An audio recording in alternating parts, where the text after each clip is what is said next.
What if Goku was reborn with all his memories? Huh? Where am I? A baby asks after opening his eyes for the first time. He was born just a few moments ago, and as you can see from the title of this video, the baby is Goku. Kakarot, to be more precise.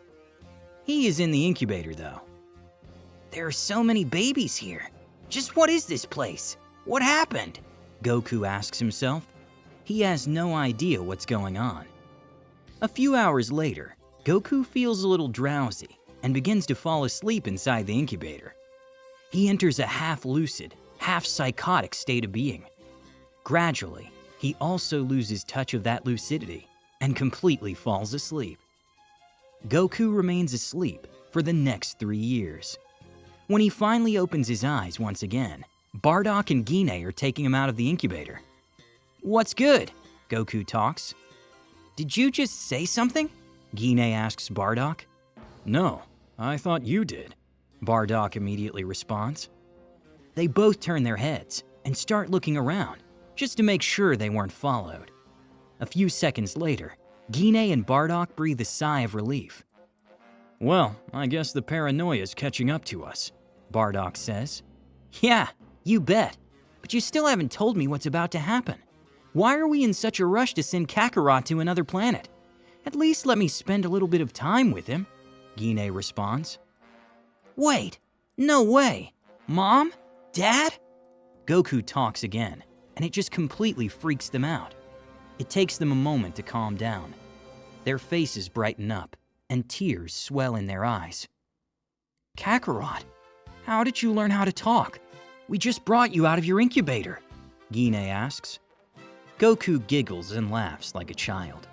He doesn't actually know he is reborn, and so he's under the impression that he may be in a dream.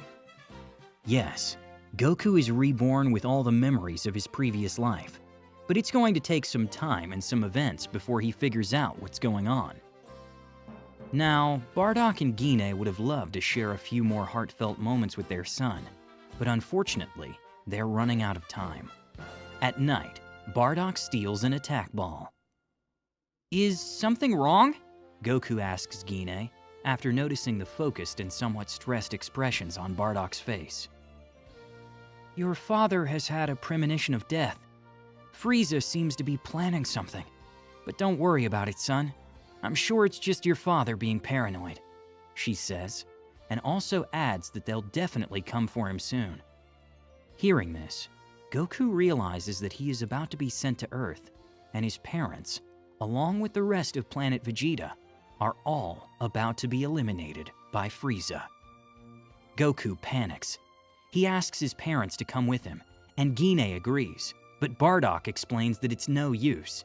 They'll soon be found out because of the Scouters. Bardock looks long and hard at his son. Whoa, you look just like me, son. That's amazing. Come on, look at his eyes. Kakarot is just like me for real, Gine comments. Again, they'd love to share more silly moments like this, but they're running out of time. As Goku nervously asks them to please come with him, Bardock places him in the attack ball.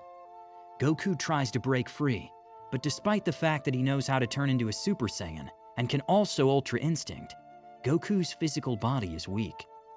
His power level is just 10. He can't even open up the attack ball. He's too weak. You have to stay alive. Take care, son, his parents tell him, with a gentle smile on their faces. Goku presses his face against the glass as the pod rises up. He looks at them with genuine concern in his eyes. Just then, the pod shoots off the planet and heads straight into space. From now on, whatever happens to us, I hope our sons can find ways to survive, Bardock says, and Gine nods. He puts his arm around Gine as their son's pod disappears into the sky. Afraid and concerned, Goku calls out to them, but falls asleep because of the sleep-inducing effect of the pod. A few days later, Goku's pod lands in Mount Paozu on Earth. The impact of the landing is what causes him to wake up. The pod opens, and Goku gets out. Whew, so it was a dream after all, Goku says. He wipes some sweat off his face, but when he looks at his tiny hands and small size, Goku freaks out. No, it wasn't a dream. This is the point in the story where he begins to hypothesize that maybe he has somehow ended up back in the past. Sure enough, he notices a familiar presence. He knows it all too well. It's the scent of Grandpa Gohan, the man who raised him. Hey yo, what are you doing here all alone, little boy? Grandpa Gohan asks. He recalls how he heard a loud noise and came here to check it out. Immediately, Goku jumps and hugs Grandpa Gohan. Whoa, are you all right, little buddy? Grandpa asks. Yeah, I missed you, Grandpa. I'm so happy to see you again, Goku replies. Hearing this confuses Grandpa Gohan, but he's happy to see the kid smiling so brightly. All right, let's go and get you some clothes, Grandpa Gohan says, and Goku nods. When Grandpa prepares food for our boy, he's visibly surprised by how much Goku eats. I've never seen anyone with an appetite like this. Are you even human? Grandpa Gohan laughs. Nah, I'm a Saiyan who was sent here from planet Vegeta, Goku immediately replies. This catches Grandpa Gohan off guard, because he was just joking, but Goku wiggles his tail and tells him about how he came on that space pod, which collided on that empty field earlier. I see. And do you have some superpowers that let you read minds? How did you know my name? And why'd you call me Grandpa? Grandpa Gohan asks curiously. Of course, Goku responds, I don't know for sure, but either my consciousness has returned to the past, or I've been reborn with all my memories. Or maybe this is all just a dream. I have no idea. Interesting. That sounds way more complex than anything I'm used to. Grandpa Gohan laughs. Yeah, I'm just glad I can spend time with you again like the good old days, Goku laughs back. Of course. Nobody would mind a lively little grandson like you, Grandpa Gohan says, and Goku smiles. Wait, you have to give me a name, Grandpa, Goku says. Come on, don't put me on the spot like that. You must already know what name I'm going to give you, Grandpa Gohan replies. But Goku mentions that he's curious and he still wants to see what kind of name he'd give him. This causes Grandpa to think long and hard. He starts walking around in his house and notices a book he read recently. A book titled Journey to the West. I get it. All right, I'll name you Son Goku, and from today onwards, you'll be Son Gohan's adoptive grandchild, Grandpa says. Whoa, that's the name you gave me in my previous life. How'd you even come up with it? Goku asks. Grandpa Gohan grins and shows him the Journey to the West novel. What's this? Goku asks. It's a book I read a few months ago. It's about the Monkey King's journey as he travels west with a monk to get some sacred texts. It's pretty cool. You should read it. The name of the Monkey King is Sun Wukong, and it's what inspired me to come up with your name, Grandpa Gohan explains. Aha, that's surprisingly attentive of you, Grandpa. Since when did you become such a nerd? You remind me of my own son, Goku laughs. Your son? I hope I live long enough to see you get married and start a family, Goku, Grandpa Gohan says. Goku laughs. I name him after you, Grandpa. His name's Son Gohan. I hope you live as long as Master Roshi. There's a lot for you to look forward to. No way. Was I really that important to you that you named your kid after me? Stop before you make a grown man like me cry, Grandpa Gohan replies, while wiping a little tear from under his eye. The story continues, and months turn into years. Goku's body begins to get stronger thanks to Grandpa Gohan's martial arts training. But Goku realizes that it's still going to take a while before he can do things like Super Saiyan, or even Kaioken. He never quite realized it because he was always getting stronger, but he was truly born as a low-class warrior. When Goku turns 7, he surprises Grandpa Gohan by using Kaioken. Impressive. You may have already surpassed me, Goku, Grandpa Gohan says. Maybe, but my sons are going to be many, many times stronger than me when they turn 7, Goku replies. From the way I see it, you're going to be quite proud of your sons, aren't you, Goku? Well, boy, let me tell you that I'm also very proud of you. When I was 7, I was eating dirt, and here you are already stronger than me, Grandpa Gohan says, as he pats Goku's head. On that same night, Goku steps out to take a quick leak, and that's when he just happens to see a full moon. It happens.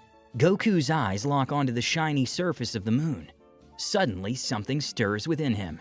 His muscles bulge, his bones shift, and he grows massively in size. His groans are loud enough to fill the night.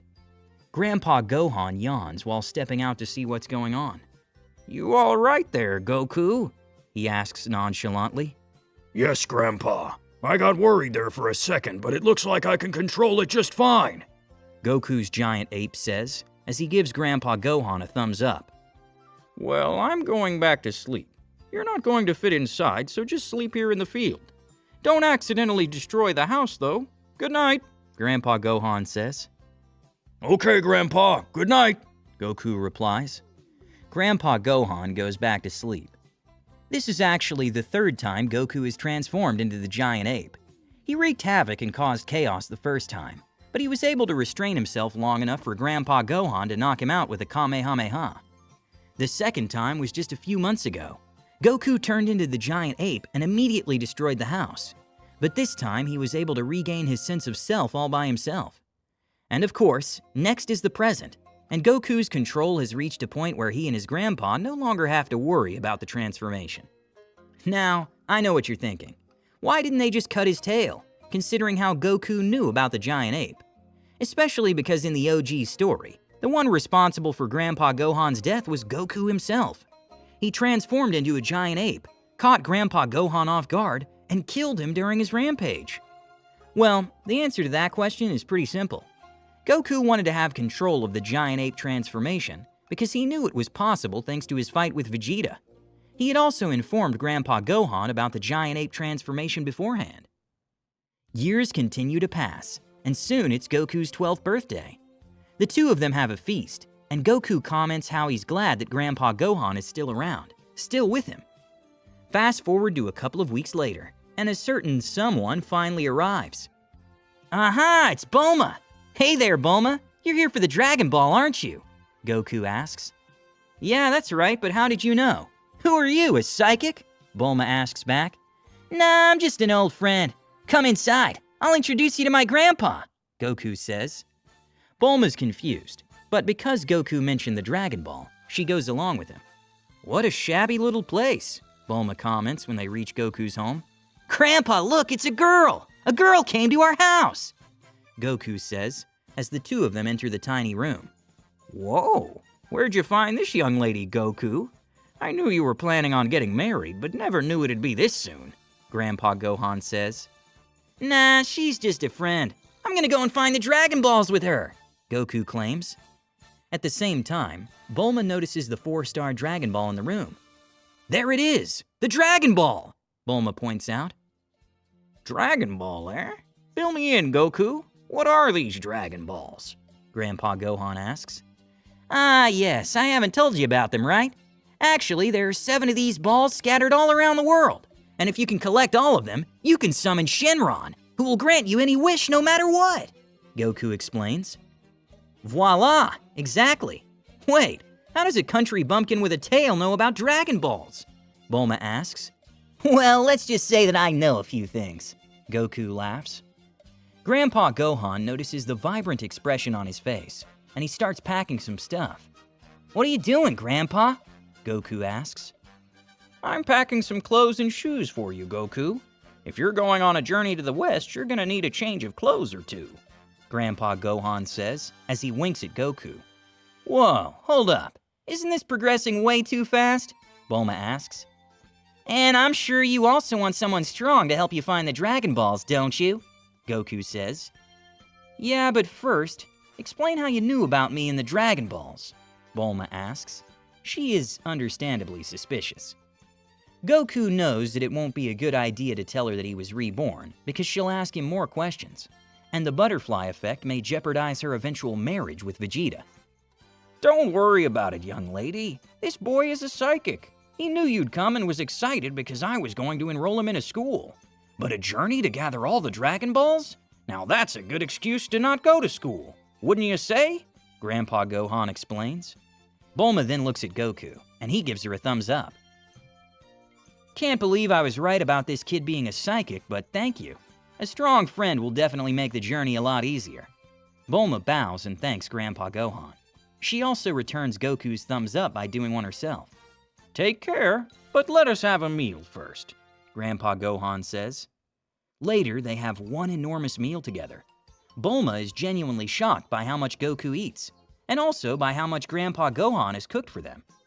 Now, as they're having the meal, Grandpa Gohan asks an interesting question. By the way, young lady, why are you looking for the Dragon Balls anyway? He asks.